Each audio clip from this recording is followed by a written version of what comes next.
My grandmother passed away last summer and lived in a little cul-de-sac in Norfolk that she had lived in since 1955.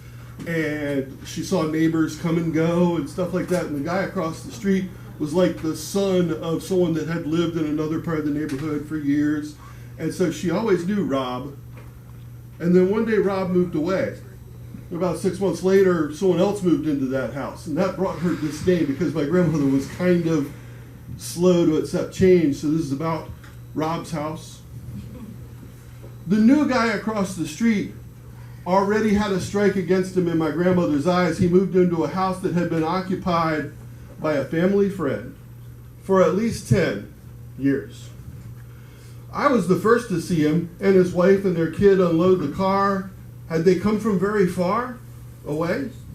I also saw that he was a white guy with dreads poking out from the hat on his head to the top of his back.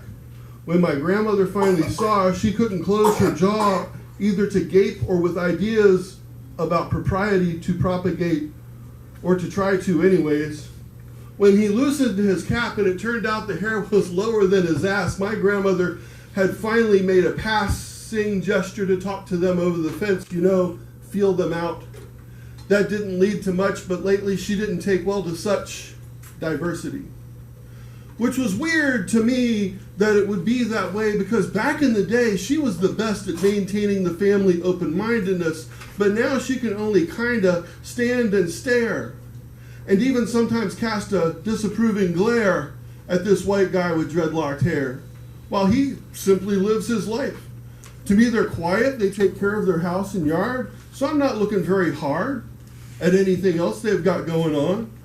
But one day driving past, while he let his hair descend way below his ass, I got my grandmother to at least wave and smile, and I did same in tone and style.